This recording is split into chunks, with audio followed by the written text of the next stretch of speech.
सभी लोगों को प्रणाम। पहला जय श्री राम। आज मैं आगे की कथा, अयोध्या कांड तो कल समाप्त हो गया था। अब अरण्य कांड है जिसमें लक्ष्मण वो शत्रुघ्न की नाक काटेंगे, रावण सीता का हरण करेगा, कई राक्षस मारे जाएंगे।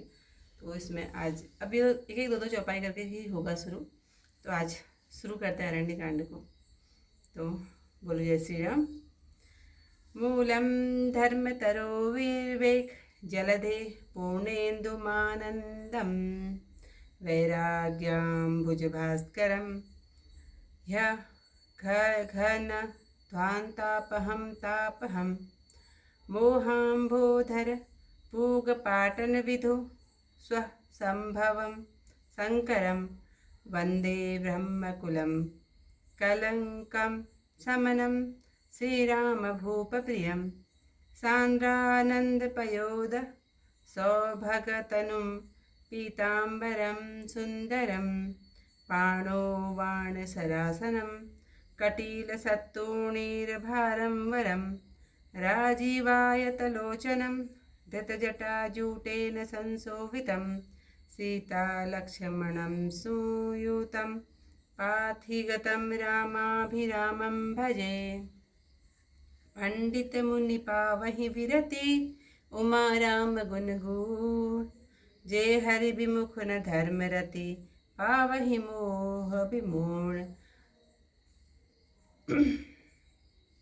धर्म रूपी वृक्ष के मूल विवेक रूपी समुद्र को अनंत देने वाले पूर्ण चंद वैराग्य रूपी कमल के लिए सूर्य निश्चय ही पाप रूपी अंधकार को मिटाने वाले हैं।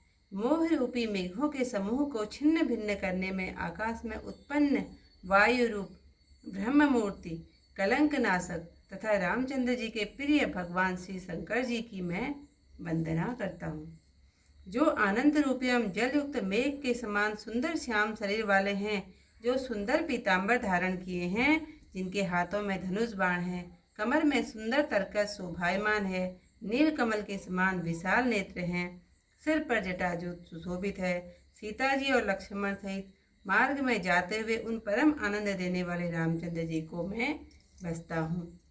हे पार्वती, श्री राम जी के गुण गूढ़ हैं, उनके पंडित और मुनिजन वैराग्य पाते हैं, परंतु जो भगवान से विमुख है तथा जिनकी धर्म में प्रीति नहीं, वे मूर्ख मोह को प्राप्त होते हैं। मैंने अपनी बुद्धि के अनुसार भरत जी व पूर्ववासियों की अनोखी और सुंदर प्रीति कही। सब देवता मनुष्य और मुनियों के मन को भले लगने लगे। प्रभु रामचंद्र जी के अति पवित्र चरित्र को सुनो जो उन्होंने वन में किए। एक बार श्री रामचंद्र जी ने सुंदर फूल चुनकर अपने हाथों से आभूषण बनाए और पत्थर की चट्टान पर बैठे हुए सीता जी को प्रभु ने आदर सहित पहनाए। देवताओं के स्वामी इंद्र का मूर्ख पुत्र जयंत कौवे का रूप धरकर श्री रामचंद्र जी का पराक्रम देखना चाहता है, जैसे कोई बहुत ही छोटी थोड़ी बुद्धि वाली चींटी समुद्र की थाप खाने की इच्छा करती हो। वह मूर्ख कौवा मंद बुद्धि होने से सीता जी के चरणों में चोंच मारकर भागा। तब राम जी ने जाना कि रुधिर बह चला, तब धनुष का पर सींग का बाण चलाया। श्री रामचंद्र जी बड़े दयालु हैं, वे सदा दीनों पर स्नेह करते हैं। उनके साथ भी उस मूर्ख सब अवगुणों की खान जयंत ने आकर कपट किया। मंत्र से प्रेरित वह ब्रह्मबाण दौड़ा, कौवा डरकर भाग चला, फिर अपना असली रूप धरकर अपने पिता इंद्र के पास गया, परंतु उसे रामचंद्र जी का विरोधी जानकर उन्होंने नहीं रखा। वह निराश हो गया। मन में ऐसा भय उत्पन्न हो गया जैसे चक्र से दुर्वासा ऋषि को भय हुआ था। ब्रह्मलोक, शिवलोक आदि सब लोगों में वह भागता फिरा और थक कर वह भय व दुख से दुखी हो गया। उससे किसी ने बैठने के लिए नहीं कहा।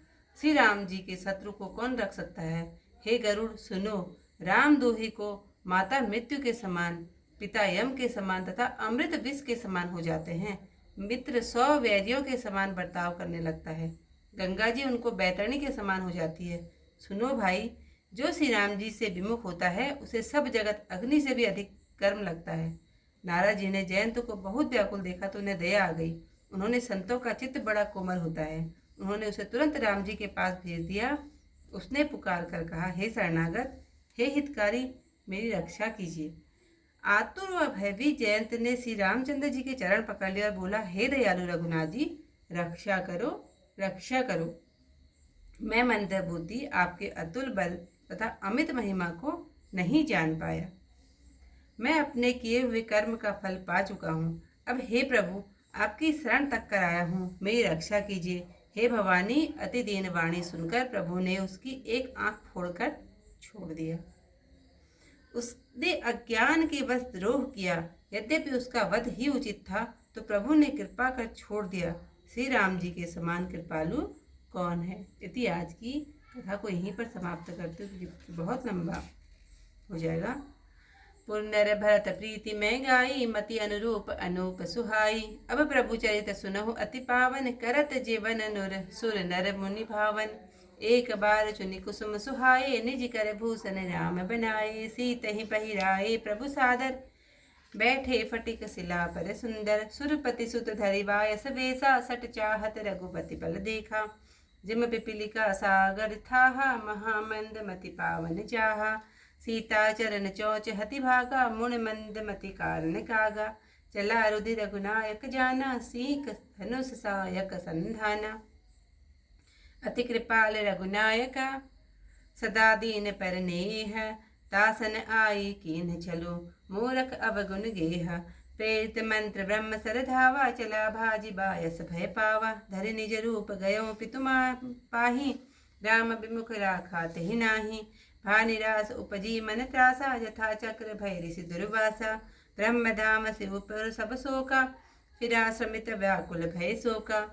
काहू बैठन कहा न ओही, राखी को सकई राम कर द्रोही। मातु मृत्यु पितु समन समाना, सुधा होई विष सुनु हरि जाना। मित्र करई सतरिपु कै करनी, ता कह विबुध नदी वैतरणी। सब जगुताहि अनलहु ते ताता, जो रघुवीर बिमख सुनु भ्राता।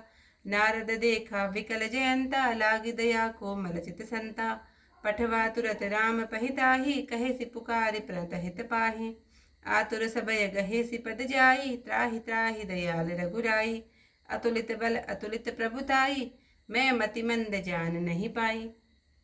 निज कृत कर्म जनित फल पायऊँ, अब प्रभु पाही शरण तक आयऊँ। सुनि कृपाल अति आरत बानी, एक नयन करि तजा भवानी। यद्यपि ते ही कर वद उचित, कीन मोह बस द्रोह।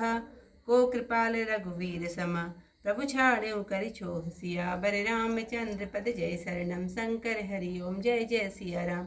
मंगल भवन अमंगल हारी, उमा सहित जय जपत मुरारी। आज की कथा को मैं यहीं पर समाप्त करती हूँ। कल को इससे आगे की कथा के साथ आपको सुंदर सुंदर वाणी के साथ फिर मिलते हैं। तक के लिए सभी लोगों को प्रणाम। जय श्री राम।